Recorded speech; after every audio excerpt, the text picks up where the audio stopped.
all you do is substitute the blog number to have a user-friendly link to get you right there. But let's get started with this case.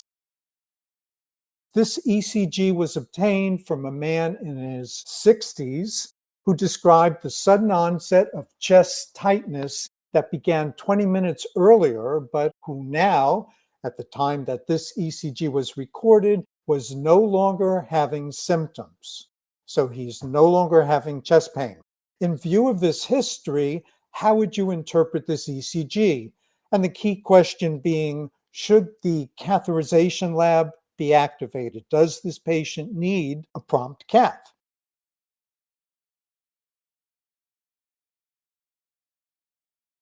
Given this particular history, man in his 60s, chest tightness began earlier, but the chest pain is now gone at the time this ECG is done. Should the cath lab be activated on the basis of seeing this ECG? And the choices are no, because this is not a STEMI, ST elevation myocardial infarction. It's not a STEMI because there's not enough ST elevation, or no, because this chest pain's gone. The patient's no longer having symptoms.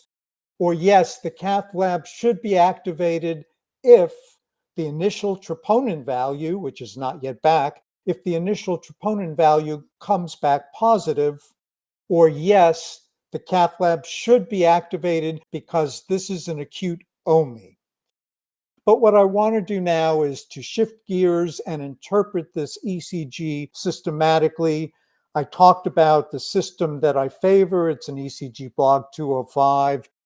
I emphasize that there are 6 key factors to look at, which are the rate and the rhythm, intervals, axis, chamber enlargement, and looking for QRS-T segment changes. The rate and rhythm, you want to watch your P's and Q's in the 3 R's. Are there P waves or evidence of atrial activity? Is the QRS wide or narrow? And the 3 R's are whether the rhythm is regular, what the rate is, and if P waves are present, whether or not they are related to neighboring QRS complexes. There are 3 intervals, the PR interval, the QRS duration, and the QTC, the frontal plane axis, chamber enlargement in any of the 4 chambers, and looking at all 12 leads for the presence of Q waves, R wave progression, ST segment, and T wave changes. And we're going to follow this systematic approach with today's tracing in just a moment. But the point I want to emphasize, I don't care if you use my system or somebody else's system, but the key point is regardless of what system you favor for interpreting 12-lead ECGs, I want you, if the QRS is wide, to find out why. The point of this is you've got to look at intervals early in the process. And the reason you want to look at intervals before you get to axis, chamber enlargement, and QRS-T changes is that if the QRS is wide, that your criteria for assessing the axis, chamber enlargement, and especially looking for changes of ischemia and infarction will be different if you've got some type of conduction defect. So you want to know this early in the process.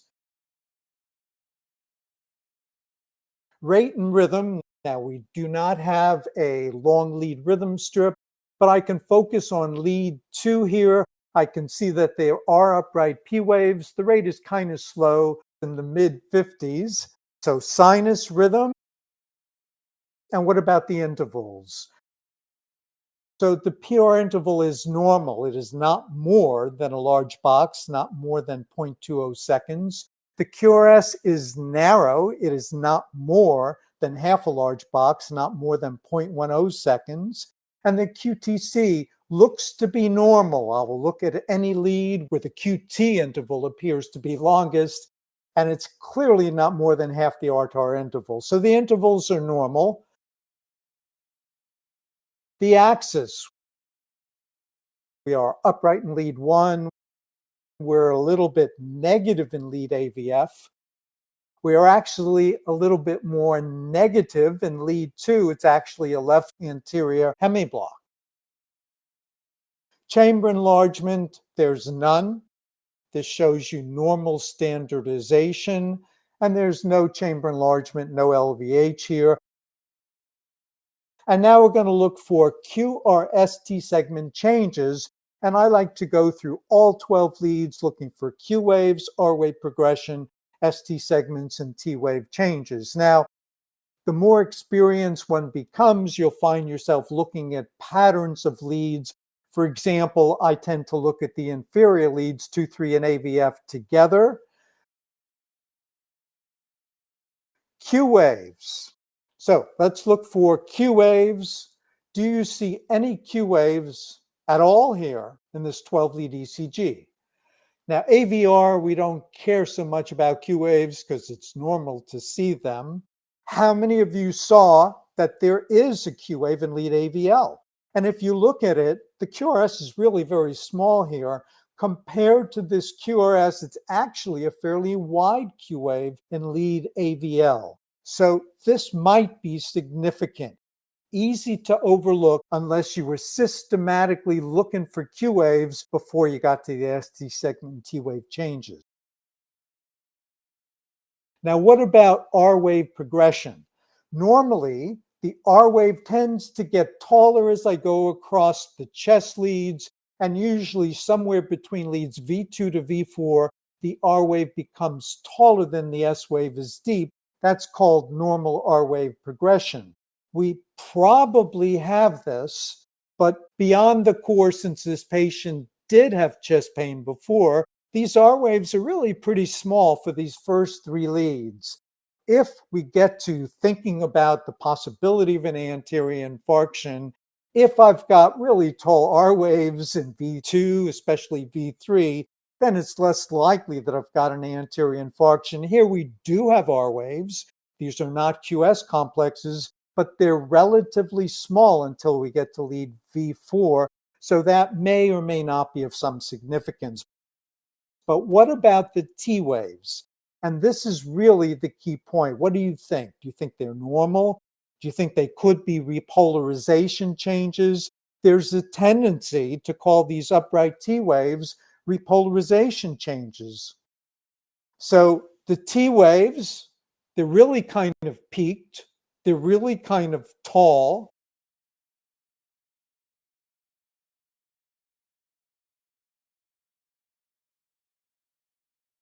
What about the ST segments? Is there any ST elevation? Now, to judge ST elevation, I want to look for the preceding PR segment. There is a little ST elevation. Now, normally V2 and V3 are a little bit different than the other chest leads because normally there's some slight ST elevation. There is some elevation here, not a lot. Maybe a little elevation here. Again, not a lot. T waves, inverted in lead AVL. So that's my descriptive analysis. Now let's do my clinical impression. This patient had symptoms, chest tightness that began 20 minutes earlier, but is no longer having them at the time of this ECG. In that context, this patient did have chest pain. That's why they called EMS. They were having chest pain before and it's gone now. What do you think of these T waves? How many think these T waves look taller than they should look? Taller than you would expect them to look given the amplitude of the QRS in these particular leads, and particularly given the amplitude of the R waves in these leads, because this T wave is even taller than this R wave, and it's as tall as this R wave here. These are hyperacute T waves. These T waves, they are clearly taller than expected. They have a much wider base than expected. And this occurs in almost all of the chest leads, as well as in the inferior leads. In a patient that has new symptoms, enough to call EMS, these have to be interpreted as hyperacute T waves. Again, you could think about this history. Chest tightness began 20 minutes earlier. It's now gone at the time of this ECG. And it turns out that there was a second ECG recorded ECG number 2 was actually done first at the time the EMS unit arrived at the patient's home, at which point the patient was having severe chest pain. About 20 minutes later, that is on the way to the hospital, the patient's chest pain resolved, and that was ECG number 1. I did this intentionally for instructive purposes. Actually, it's what occurs often in clinical practice because it's common if you're working in an emergency department that you don't initially see the ECG that was done by EMS at the scene until a little bit later. Sometimes the first ECG you see is the one that's done in the emergency department. What do you see here? And I think from across the room, everyone would say, hey, this is an obvious STEMI, tremendous ST segment elevation across all of the chest leads. Here we've got ST segment depression with those peak T waves. So this is an obvious STEMI. This was done when the patient was having severe chest pain. And then 20 minutes later, the chest pain was essentially gone.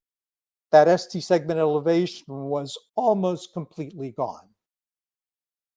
The points I want to make with this, the clinical reality, all too many clinicians across the world still remain stuck on the STEMI paradigm. This includes all too many cardiologists, in my opinion. Does ECG number 1 qualify as a STEMI? Is kind of borderline, could be a STEMI. I mean, we have the ST elevation here, but those leads normally have it. Maybe, maybe not. Does it matter if that initial ECG that I showed you is a STEMI or not? No, it doesn't. Why not? Because this initial ECG is clearly an OMI. It's clearly an acute coronary occlusion in this patient with new chest pain. What do we care about? We care about whether or not the patient has an elevation of troponin from an acute infarct that's due to acute coronary occlusion, because those are the patients who can benefit the most from active intervention. Now, if you don't have 24/7, 365 cath lab availability, then a thrombolytic will also work most of the time. Not quite as good as cathing the patient and doing percutaneous intervention PCI, but thrombolytic therapy will work fine if administered in a timely manner. The point is use of the STEMI protocol. At least 25 to 30% of all acute coronary occlusions are missed if you're stuck on the STEMI millimeter-based criteria. Not commonly appreciated, this is key, is that reperfusion of the culprit artery will often be spontaneous even before EMS or other medical personnel arrive. The history can give us an idea that you've had this spontaneous reperfusion, so the body can reopen spontaneously. And you often get a clue to this because all of a sudden the chest pain's lessened or it goes away, and you do a repeat ECG and the ST segments are much less. The problem is that what spontaneously opened may just as easily spontaneously reocclude because the process that caused the acute occlusion is not yet taken care of.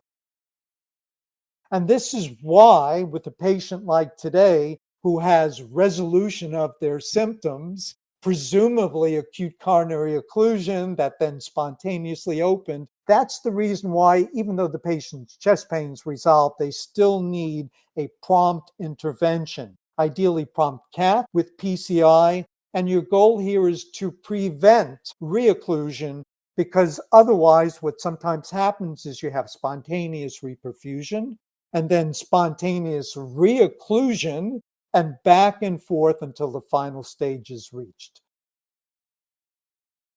So what do you think happened in today's case? And I already alluded to this, the chest pain's gone. ST segment elevation, it's dramatically reduced here.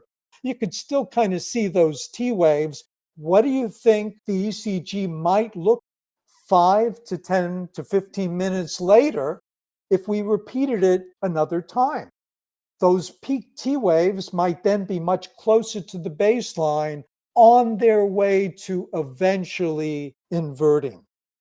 Now, points from this are several. Note that it's only 20 minutes between this and this. In an actively evolving process, it might not necessarily take much time. What if you only had that ECG that I showed you to look at? What if there was no EMS ECG? The chest pain is gone, but these are still obviously hyperacute T waves, markedly abnormal in multiple leads. It doesn't matter what the initial troponin is. There's no sense waiting. The point is that initial troponins can actually be normal, even high sensitivity ones. If you have a very brief period of total occlusion before you get the spontaneous reperfusion, the troponins may not yet have elevated. You realize that even if the initial troponin was negative, that doesn't rule out anything. And until you prove otherwise by an acute cath, this is an acute OMI. This patient needs an intervention. Case conclusion. Timely cardiac catheterization was done in this patient. It was the proximal LAD that was occluded. There was successful reperfusion and PCI was performed.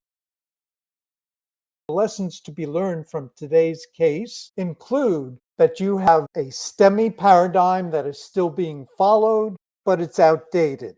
For now, use of the OMI paradigm, because if you're waiting for millimeter ST elevation by the STEMI paradigm, you're going to miss 25 to 30% of infarcts. If the patient presents with new chest pain, the T waves in that first ECG that I showed you cannot be interpreted as normal. They are hyperacute. It's an OMI. Remember how quickly this evolved. This only took 20 minutes. And the key is to correlate the patient's symptoms at the time of the ECG, because it's a whole lot easier to make sense and put together these clinical events into a story that makes sense of somebody who had an acute coronary occlusion that spontaneously reperfused and that's in need of prompt intervention.